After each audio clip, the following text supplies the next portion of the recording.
Welcome to the Geary County Historical Society Hands-on History Program presentation. I wish I could say we were at the museum and the auditorium and I could see all of your smiling faces and get little hugs, but that's okay because we're doing our best as we can to communicate through you this way. As you know, I'm Jennifer Dixon and I am super excited to be doing this today. Our program is called Life as a Soldier, and we're going to have a little mini boot camp. Now, if you'll take just a minute and tell me how many people in your family or how many people are with you, and just post it right there on YouTube or Facebook. If you're not comfortable doing that, go ahead and you can email me how many folks are watching. Again, I'm glad to have you here today, and we're going to go over a little bit of history. We're going to show you some educational artifacts, and then we're going to do our fun bit of exercise and boot camp, and we'll get our little wiggles out during that time. So let's talk about soldiers, and I want to focus on the Army soldier because right here in Geary County we have Fort Riley, Kansas. Pretty special, and we're going to say that soldiers have different names. When you think about soldier, what other names do you think of? Warrior. I think about the name warrior, a serviceman or a servicewoman. You think about a fighter. They're protectors. There's troopers or GIs. So soldiers have many different names and many different roles. Today, if you want to be in the Army, you can enlist. Or you can also, you can go in as a commissioned officer. Now, today it's also voluntary to go in the Army, which means you can say, hey, this is what I want to do for a career, and you make the steps to go in. But in the past, in different wars, there were times where you were drafted into the military, which meant you were told that you had to go, and there were really no choices. Special reasons could get you out of that, but that was the draft time. So now we're in a voluntary state for our military. When you think about the military, think about the word soldier on. So say that with me, soldier on. That means, and it's really fitting for this period right now, this time when we're in sheltering in place with the COVID-19, it's a time where you don't give up, even though life is tough. So we're going to soldier on through this time. There's several different Army mottos, and they have them for all different units, but one of the main ones is, "This will defend," meaning the United States soldier, they defend their nation, they defend their states, they defend their communities, they defend their families. So "This will defend" is a motto of the Army, and I thought that was appropriate to talk to you about as well. All right, so the role of a soldier, they have so many jobs. The key is, even if you go in the military, you might not necessarily get the job you want, but you might, so you can work for it and you can tell people this is a job you want. If you're an enlisted person, some of the different jobs are combat arms. You could do construction, you could do electronics, electrical repair, engineering. You can do transportation, machine and vehicle maintenance. There are a lot of different things you can do, and even things in the hospital jobs. So look those up. There's a lot of jobs for that. And the same for commissioned officers. There are many, many branches of the military you can go into. That one was combat arms, aviation, infantry, special forces, civil affairs, finance. There's a lot of medical corps, nurse corps type fields you can go into. You can even become a chaplain in the military if you want to. Chemical corps. So there's a lot of different things, military intelligence, that you can go into. Many, many, many jobs to be had in the military. And I'll show you some of those. So in our educational artifacts that I brought today, There are these three panels right here, and these were up when we had the exhibit called Answering the Call. And our exhibit focused on Geary County soldiers, past and present, and their stories. Well, these three happen to be from World War I. And Charles Jewell, his job was he was made its chief veterinarian, the first Corps veterinarian in the U.S. military history. And then Frank Morgan Horner, he was assigned to the medic corps, so he was a medic. And then Morgan Tresson was a civil servant on Fort Riley until 1959. So those are examples of jobs that people had in the military and people that we are aware of that lived in Geary County and what their jobs were. Let's talk about some fun Army facts. This one is probably one of the most interesting to me. On June 14th, 1775, the Second Continental Congress wanted to have a unified Continental Army. And they wanted this to be led by George Washington. And he was a little reluctant about it, but he did it. And our country was founded in 1776. So technically, we had an army a year before we had a country. Army fun fact. Another one, the rank of 5-star general started existing in 1944. And it was only given to 5 men. One of those was from this area. He was a 5-star general. He was also a president, but he wanted to be known for being a general over being a president. He was from Abilene, Kansas, if that gives you a hint. Dwight D. Eisenhower. Good job, everyone. The last surviving 5-star general was Omar Bradley. And as a side note, our family was stationed at Fort Leavenworth for a while. And 3 of my daughters went to Bradley Elementary School, named after Omar Bradley. And this school, this little elementary school, has its own planetarium. It was pretty amazing. They call it the Educational Dome Theater. Another fun fact, the Air Force was part of the Army until 1946. They were called the Army Air Corps. Oh, and you Rangers out there, you Rangers who lead the way. So this is a fun fact. The Ranger slogan was created during the Normandy invasion. And on the beaches of Omaha, General Coda said to Major Schneider, he said, "If you're Rangers, lead the way." So that's where their motto came from. In all of our presidents in the United States, 31 of those have served in the United States Armed Forces. 16 of those were in the Army. One of those was Theodore Roosevelt. So those are some fun Army facts that I wanted to share with you. Now let's look at our educational artifacts that we have here. I was able to go and get some of these from the museum before we sheltered in place. And I have some from World War I and some more recent uniforms. But here's what I want you to do while you're sitting there at home and when we get off later and you're talking amongst yourselves. I want you to compare and contrast some of these World War I and more modern day uniforms and gear. So the first one we're going to look at is the headgear. And I don't even have all of the headgear. I just have a little bit.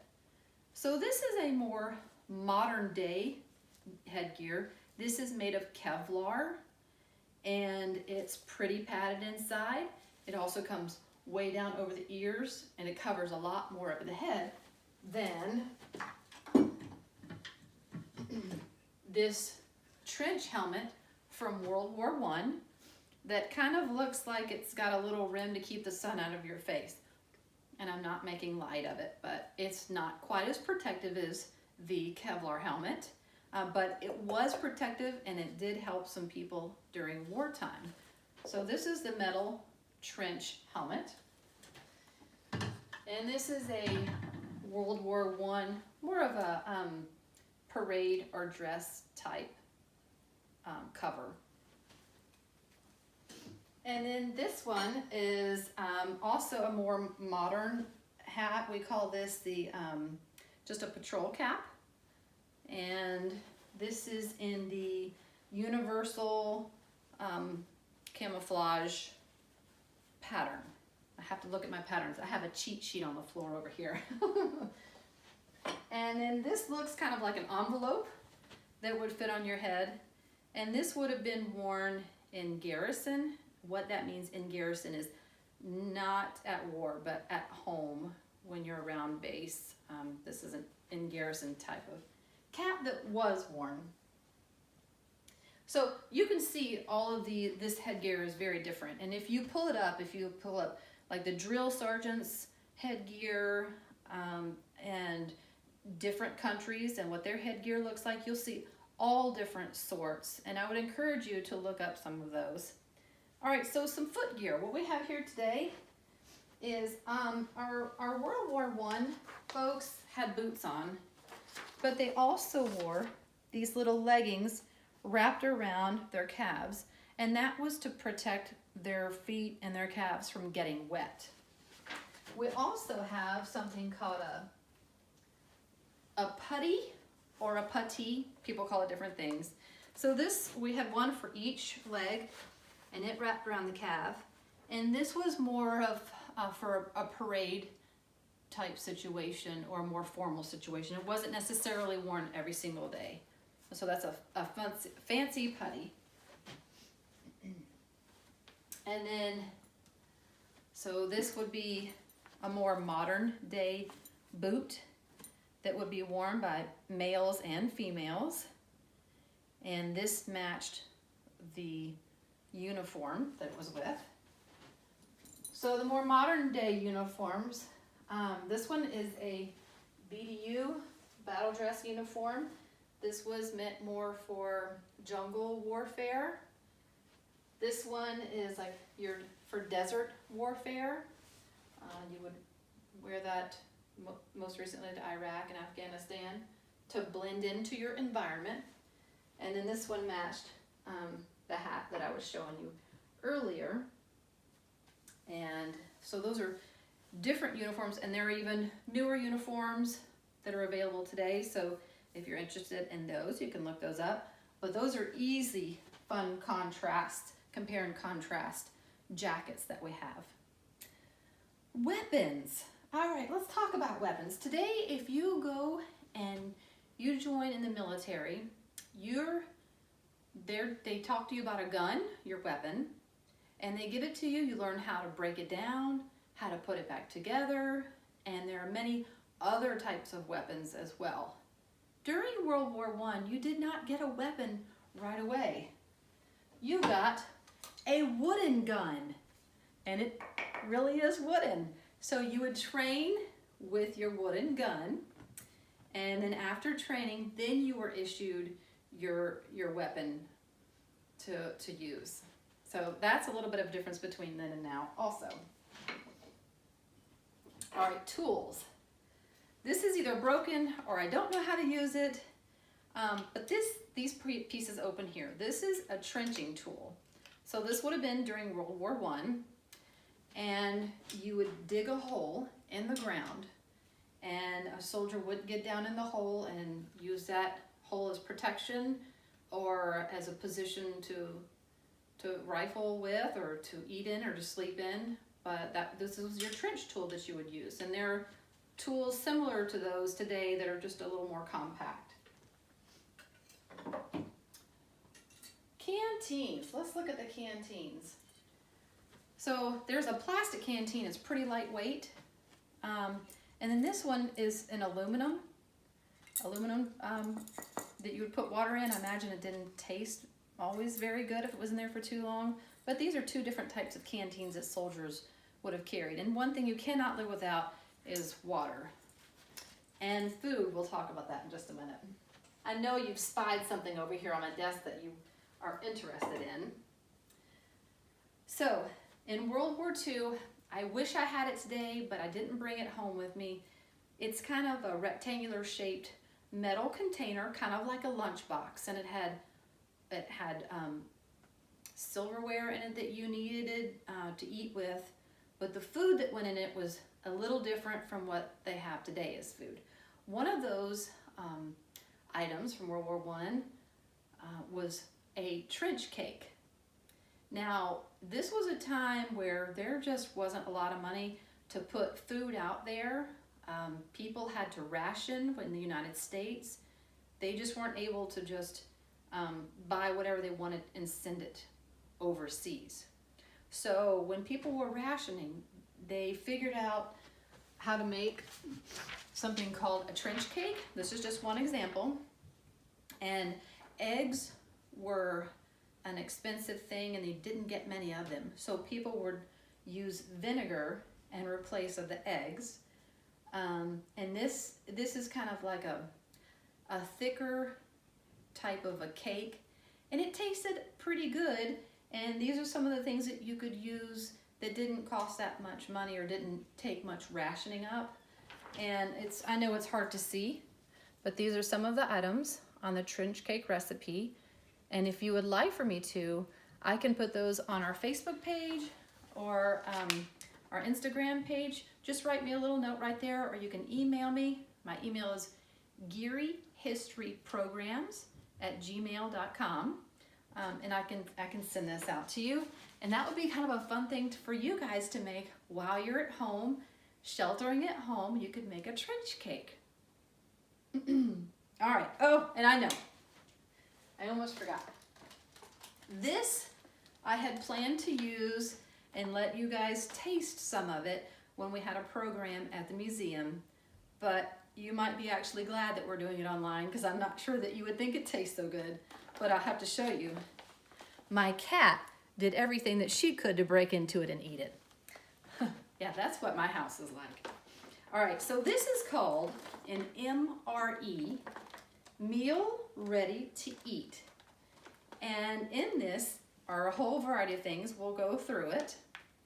This is something that soldiers today would eat while they're at war or out in the field, because usually when they're at home, even if they're overseas, there are chow halls available, but this is more for out in the field. So let's see what we have here.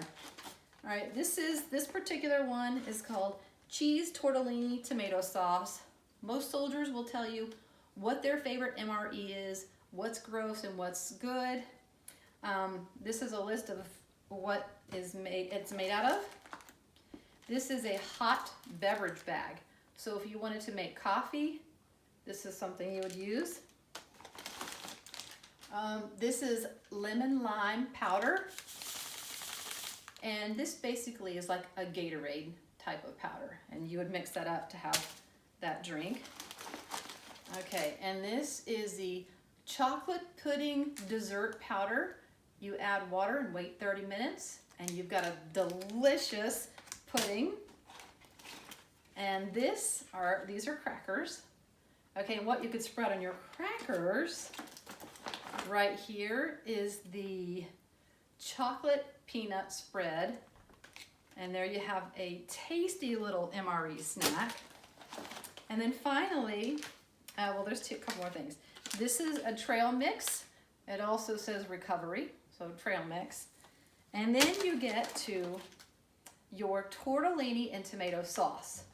Now, this is what I find interesting that I did not know. This is a bag. It's a heating bag. You put your tortellini sauce in there, and it heats it up for you. These are like little hand warmers in there. You can probably see them from the back.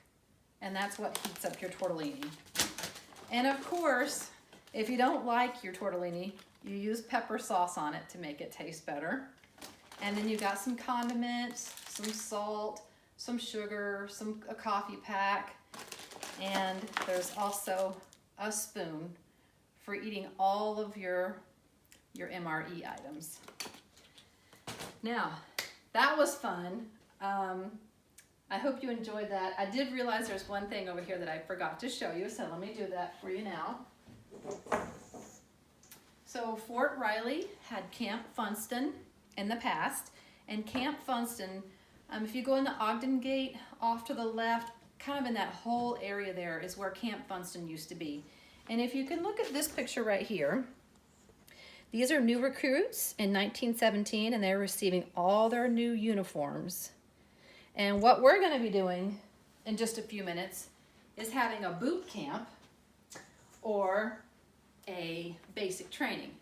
Now normally it's the Marines who have what they call a boot camp because they call their recruits boots, so it's boot camp.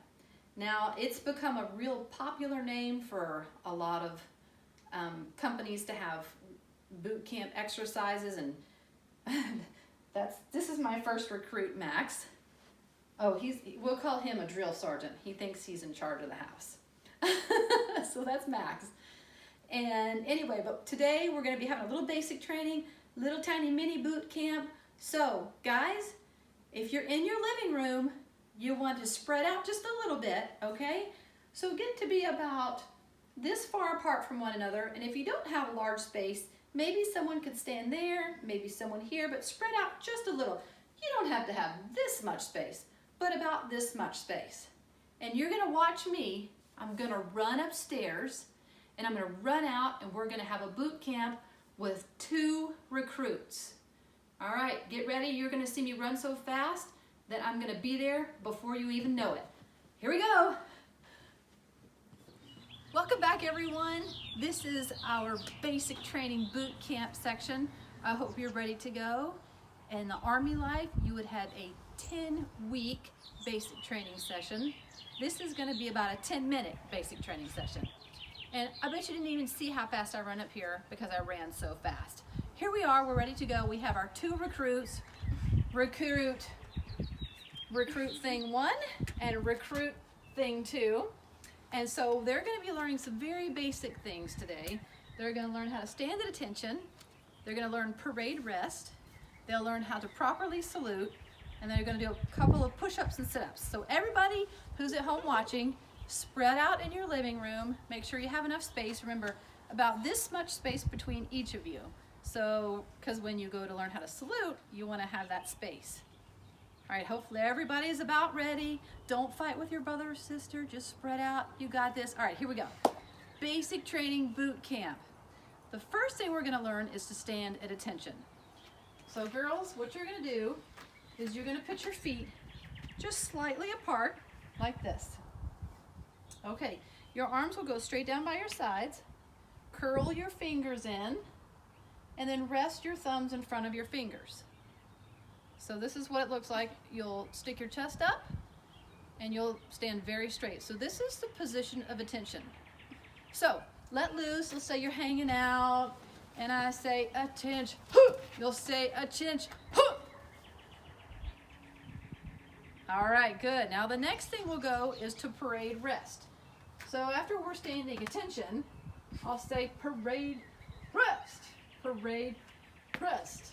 All right, so what it looks like is we go from our attention, feet spread apart, arms by your sides, fingers tucked in, parade, rest. So we go parade, and then we're gonna open our legs up a little bit, take our hands behind our back. It'll look like this from behind, like that. All right, so go back to attention, you ready? And then when I say parade, rest, you'll go into that, snap into that rest section. Parade, rest. Attention. Parade, rest. Attention. All right, I think everybody's got it at home. Now the next thing we're gonna do is from your position of attention, we're gonna learn how to properly salute. All right, so we'll say the command is present arms. Present arms.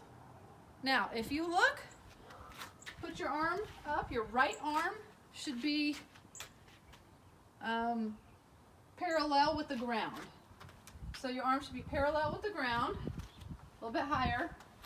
All right, so there's your parallel arm right there. Now your arm, you want your fingers all the way down to your elbow to be straight. Not like this, not like this. but to be straight, kind of like you're karate chopping somebody. All right, and it's going to go, you're going to take your longest middle finger and you're going to put it in the corner of your eye.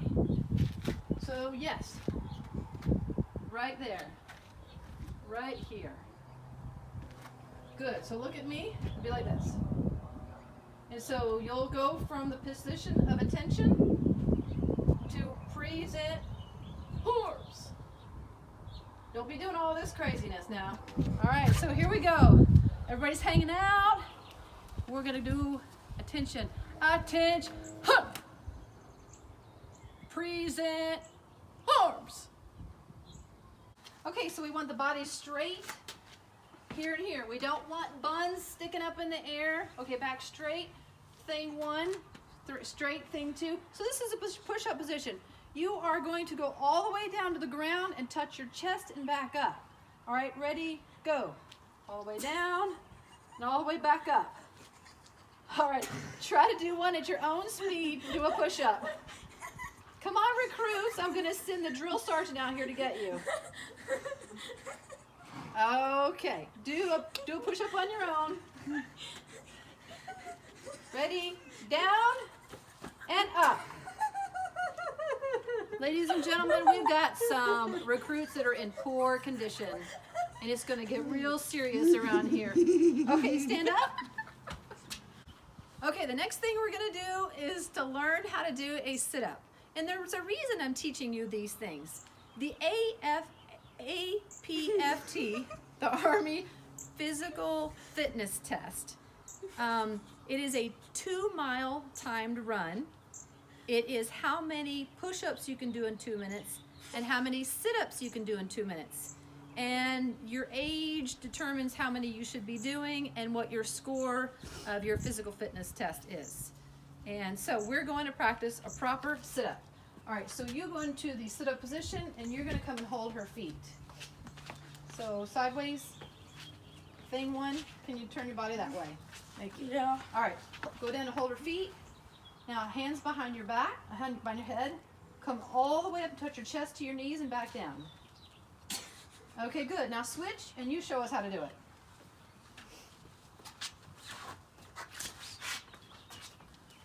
Okay, all the way up and back down. Good. So you'll do as many of those as you can in 2 minutes. You'll do as many push-ups as you can in 2 minutes. And that is going to be your physical fitness test. Now, we're not going to do marching today because it would be difficult to follow me around the front yard marching. But maybe that's something we can do later on when the museum opens back up. If you have any questions, give me a text or send me a message, send me an email, and we can get those questions answered. Be sure to go to our website, gchsweb.org. There is a scavenger hunt on there that if you go under Geary County History, you'll find all the answers for that scavenger hunt. And I think that's a really good thing for homeschools, families, and those of you who are at home doing regular school to complete and learn a little bit about your county. So thanks for joining us, and you'll hear from me soon for our next program.